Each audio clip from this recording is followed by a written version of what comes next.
नमस्कार, कैसे हैं? नमस्कार, मैं राकेश आप लोगों के सामने स्वागत करता हूँ। उम्मीद करता हूँ आप सभी लोग बहुत अच्छे होंगे और प्रिपरेशन में लगे हुए होंगे। चलिए शुरू करते हैं। फूड का, भोजन, जो कि ईवीएस का बड़ा टॉपिक है, इसके अंतर्गत चौथा लेक्चर आप लोगों के सामने है, जिसके अंतर्गत हम लोग क्वेश्चंस कर रहे हैं। आप इन क्वेश्चंस को अगर आप ईमानदारी से करते हैं, जितने क्वेश्चन मैं करा रहा हूँ इन टॉपिक वाइज, तो आप देखिएगा मॉक टेस्ट के साथ साथ आपके एग्जाम में भी क्वेश्चन सीधे सीधे यहाँ से देखने को मिलेंगे। वाकई में बिल्कुल सीधे स्ट्रेट क्वेश्चन देखने को मिलेंगे। अगर आप सिर्फ सीटेट लेवल तक का ईवीएस कर रहे हैं तो थोड़ा सा अपना लेवल बढ़ा दीजिए, बिकॉज उस स्तर के प्रश्न नहीं आएंगे। आप अपने कॉन्फिडेंस देने के लिए उन प्रश्नों को तो कर सकते हैं, लेकिन आपको अंत में उसी स्तर तक जाना होगा जहां तक ईवीएस ने बोला हुआ है। तो वो स्तर है कम से कम 12वीं लेवल का। तो चलिए चीज़ों को लेकर आगे बढ़ते हैं और कुछ क्वेश्चंस और देखते हैं। ठीक है, एक सीधे सीधे हमारा जो क्वेश्चन डिस्कस करने का तरीका थोड़ा सा यूनिक होता है। आपको पीडीएफ या वो सब तामझाम में नहीं देखेंगे, सिर्फ हम डिस्कशन करेंगे। एक क्वेश्चन बहुत ही और वही क्वेश्चन देखेंगे जो बिल्कुल ये होता है कि जो शायद आपको नया देखने को मिले, है ना।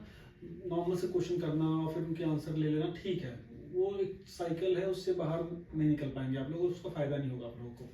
ये क्वेश्चन क्या बोला कि 1 ग्राम जब फैट जलता है, फैट को जब बर्न किया जाता है तो उसमें से कितनी ऊर्जा निकलती है ना। तो कोई भी प्रोडक्ट जलता है तो उसमें से कितनी एनर्जी निकलती है। ये है 9 किलो कैलोरी। क्या है? 9 किलो कैलोरी। जितने भी न्यूट्रिएंट्स हैं उसमें सबसे ज्यादा ऊर्जा फैट से ही निकलती है, इसीलिए क्वेश्चन बना हुआ है। ठीक, अगर मैंने एक क्लास में और बोला था कि 1 ग्राम फैट, 1 ग्राम कार्बोहाइड्रेट और 1 ग्राम प्रोटीन, इनको बर्न करेंगे तो सर्वाधिक जो ऊर्जा निकलेगी वो फैट से ही निकलेगी। लेकिन हम ऊर्जा सबसे ज्यादा प्राप्त किससे क्यों करते हैं? क्वांटिटी के हिसाब से, कार्बोहाइड्रेट के हिसाब से करते हैं। फैट से हम सबसे कम ऊर्जा लेते हैं, बिकॉज इसकी नीड हमें उतनी होती है हमारी बॉडी को। अगर हम अपनी सारी एनर्जी की नीड फैट से करने लगेंगे तो हमारी बॉडी में कई सारे मेजर चेंजेस हो जाएंगे, बिकॉज इस न्यूट्रिशन की हमें बहुत ज्यादा नीड नहीं होती है कार्बोहाइड्रेट के कंपैरिजन में। ठीक, चलिए नेक्स्ट क्वेश्चन की ओर चल रहे हैं। यहाँ से क्वेश्चन इंपॉर्टेंट है बच्चे। अमीनो एसिड, अमीनो एसिड क्या होता है? सबसे पहले तो ये पता होना चाहिए। अमीनो एसिड एक प्रकार से प्रोटीन का प्राइमरी रूप है। अमीनो एसिड से ही प्रोटीन बनते हैं मुख्य रूप से। एक चीज देखिए, अब ये जो अमीनो एसिड होते हैं ये 2 हिस्सों में बांटे गए होते हैं, एक एसेंशियल, एक नॉन एसेंशियल। एसेंशियल को हिंदी में क्या बोलते हैं? अति आवश्यक या आवश्यक। और नॉन एसेंशियल को जो आवश्यक नहीं है, जो कम आवश्यक है। तो अमीनो एसिड 2 प्रकार के होते हैं। पहला होता है एसेंशियल और दूसरा कौन सा होता है? Non essential. ठीक है, दूसरा लिखा हुआ। अब इसमें क्वेश्चन दे देंगे कि ये प्रोटीन है जी, ये एसेंशियल में आता है कि नॉन एसेंशियल में आता है। तो एसेंशियल, ये लिस्टिंग दे रखी है कुछ एसेंशियल प्रोटीन की। एसेंशियल मतलब आवश्यक अमीनो एसिड की। ये वो अमीनो एसिड हैं जिनकी हमारे शरीर को बहुत ज्यादा नीड होती है। क्यों नीड होती है? देखिए, अमीनो एसिड ना 2 हिस्सों में बटे हुए हैं, एसेंशियल और नॉन एसेंशियल। तो एसेंशियल वो होते हैं जो हमारे शरीर के अंदर नहीं बनते हैं और वो हमें उनकी इंटेक लेना बहुत जरूरी होती है। नॉन एसेंशियल या वो अमीनो एसिड होते हैं जो हमारे शरीर के अंदर उत्पन्न होते हैं अपने आप, उनका सिंथेसिस अपने आप होता है, इसलिए उनकी इंटेक हमारे लिए नीड नहीं होती है, वो हमारे बॉडी में अपने आप हमको मिल जाते हैं। और नॉन एसेंशियल हमारे लिए जरूरी इसलिए होते हैं बिकॉज हमें सुचारू रूप से अपने सिस्टम को चलाने के लिए इनकी नीड होती है, लेकिन हमारी बॉडी में ये सिंथेसिस अपने आप नहीं होती, इसलिए हमको बाहर से ये चाहिए होता है। तो इनके नाम प्लीज याद रखने, जैसे कि फिनाइलनीन, इसके साथ वैलीन, थियोनाइन, ट्रिप्टोफन, मैथिलीन, एग्रीनीन, ये कुछ ऐसे नाम हैं जो आप इसके चाहे फोटो खींच लो। ये क्वेश्चन यहाँ से पूछ लेगा कि किस कैटेगरी का अमीनो एसिड है, एसेंशियल का, नॉन एसेंशियल का, अगर कठिन पेपर बना तो। इसी प्रकार से नॉन एसेंशियल अमीनो एसिड भी होते हैं जो बड़े फेमस कुछ हैं। ये वो एसिड, अमीनो एसिड है जो हमारे शरीर में अपने आप उत्पन्न होते रहते हैं। ये इसको हम अगर इंटेक नहीं लेंगे तो हमारा काम चल जाएगा। ये कौन से हैं? एलानिन, ALANIN, एस्फेराजीन, एस्फार्टिक एसिड, टी है एस्फार्टिक एसिड, सिस्टीन, ये इंपॉर्टेंट है, पेपर में कई बार आया हुआ है। ठीक है, ग्लूटामिक एसिड, ये बहुत इंपॉर्टेंट है, आया हुआ है। सीरीन, SERINE, प्रोलीन, और ये अल्फा कैरोटीन। अल्फा कैरोटीन सुना होगा, बीटा कैरोटीन भी सुना होगा। ये हमारे ये अल्फा कैरोटीन बताएं, जैसे अल्फा कैरोटीन प्रोटीन जो है हमारे नेल्स के, हमारे बालों के डेवलपमेंट में काम आते हैं, खास तौर से। आप लोगों ने कई बार सुना होगा जब हम वुमेन्स खास तौर से जब सैलून जाती हैं तो उसमें बोलते हैं कैरेटीन करवा लीजिए, कैरेटीन का प्रोसीजर करवा लीजिए, हेयर्स पे स्मूथ हो जाएंगे, अच्छे हो जाएंगे। तो एक्चुअली यही प्रोटीन की बात कर रहे होते हैं, वो इसी अमीनो एसिड की बात कर रहे होते हैं। अल्फा कैरोटीन और बीटा कैरोटीन भी होता है। बीटा कैरोटीन जो येलो येलो वाला होता है, जो मिल्क वगैरह में आप लोगों ने देखा होगा मिलता है, और ये अल्फा कैरोटीन यहाँ है। ये बहुत बार पूछा गया है पेपर में। ठीक, नेक्स्ट क्वेश्चन की ओर हम देखें, लैक्टेटिंग मदर के ऊपर है।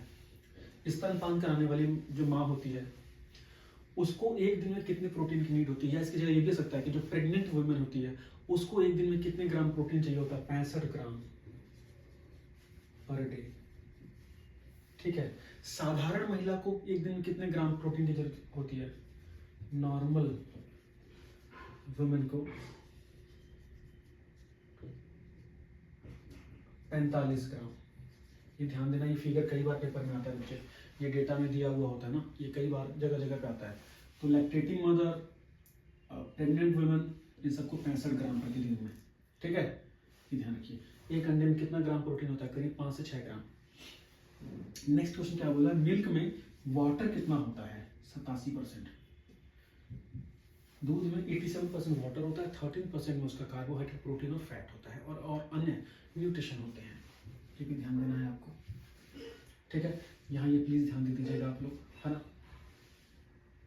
इसीलिए बोलते हैं लैक्टेटिंग मदर को, प्रेग्नेंट वुमेन को ग्रीन वेजिटेबल्स खाने के लिए, फ्रूट्स खाने के लिए, इस नीड को पूरा करने के लिए। नेक्स्ट, प्रोटीन में कौन कौन से एलिमेंट होते हैं या पाए जाते हैं, या प्रोटीन किन किन एलिमेंट से मिलकर बना हुआ है, प्लीज ध्यान दीजिएगा। इसमें क्वेश्चन आएगा carbon, hydrogen, nitrogen, oxygen. Option में ये रहेगा कार्बन, हाइड्रोजन, नाइट्रोजन और ऑक्सीजन। सर्वाधिक तो होता है देखो नाइट्रोजन, लेकिन होता है सब कुछ, सारी चीजें होती हैं। अगर कोई एक बोले तो नाइट्रोजन बोलेंगे, अगर कोई एक बोलेंगे आप तो नाइट्रोजन होगा। Done. Next question, which does not denature protein, मतलब इनमें से कौन प्रोटीन को नुकसान या नष्ट नहीं करता, हीट, एक्सरे, इंफ्रारेड रे, या भारी जो धातु होती है उनके सॉल्ट। इनमें से किससे जो प्रोटीन को नुकसान नहीं होता है, हीट से होता है, एक्सरे से भी होता है, इंफ्रारेड से नहीं होता है, बस इंफ्रारेड से नहीं होता, बाकी सबसे होता है। ध्यान देना होगा आपको। ठीक, नेक्स्ट क्वेश्चन, हमारे शरीर में सबसे लार्जेस्ट ग्लैंड कौन सा है, लीवर। 20 सेंटीमीटर बाय 15 सेंटीमीटर की साइज का लीवर होता है, और हमारी बॉडी में बहुत सारे काम करता है, ब्लड रेगुलेशन के काम करता है ना। ब्लड में जो थ्रोम्बिन इफेक्ट को भी जनरेट करने में ये हेल्प करता है। अगर लीवर संबंधित बीमारी हो जाती है तो हमारे शरीर में बड़ी डेंजरस बीमारियां हो जाती हैं, खासतौर से हेपेटाइटिस बी, हेपेटाइटिस सी की समस्या अगर हो जाए तो लीवर पर सीधा इफेक्ट पड़ता है। लीवर में बहुत कॉमन समस्या लीवर फैटी की होती है, जिसकी वजह से लीवर सिरोसिस, जो कि लीवर खराब होना जिसको बोलते हैं ग्रेड 4 का, उस तरह की बीमारियां भी हो सकती हैं, और लीवर डैमेज होने पर व्यक्ति के लिए संभावना बड़ी खराब हो जाती है। ठीक, इसकी खराब होने से एक जॉइंटिस नामक डिजीज भी होती है।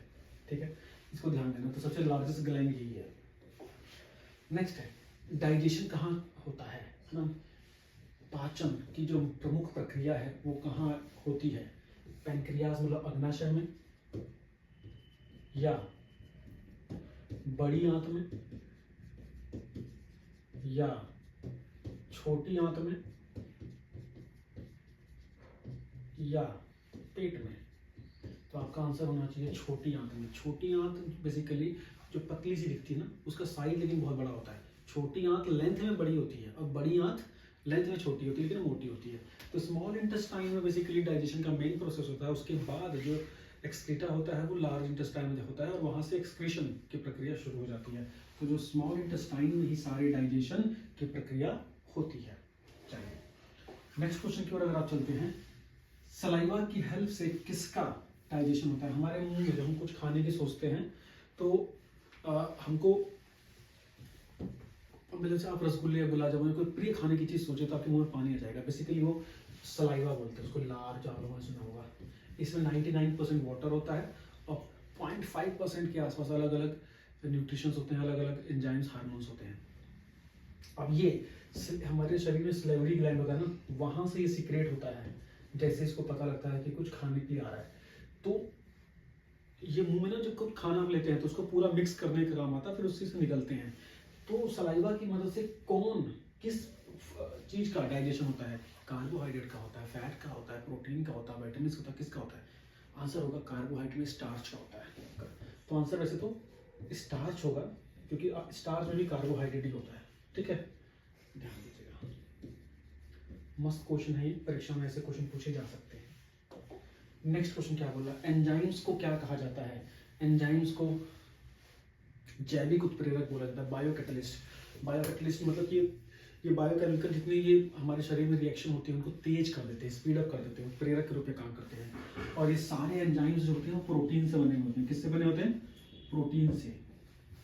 जो एंजाइम्स होते हैं वो प्रोटीन ही होते हैं प्रकार के। आप ऐसे ध्यान दीजिएगा, सारे एंजाइम्स प्रोटीन होते हैं लेकिन सारे प्रोटीन एंजाइम्स नहीं होते, इस चीज को ध्यान दीजिएगा।